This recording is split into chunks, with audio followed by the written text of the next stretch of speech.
How to use PayPal, how to send money to a vendor or a friend. Send money. Add a name, an email, or a mobile device number in this area here.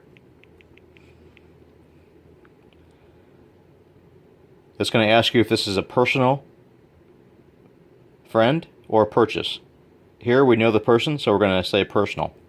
Next. Here we're going to enter the amount in which the transaction will take place.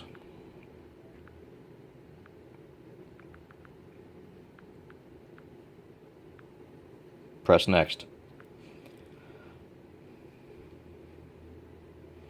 Here it says, how would you like to pay? It says the PayPal balance, no fee, or the number card is a fee. We're going to take no fee, that way nobody gets charged. Next. Confirm in seconds. It'll tell you how the transaction is going to take place. Personal, with the PayPal balance, there's zero fee. You pay this amount. The payment is going to be in seconds. Send now. The payment is done. Have a great day.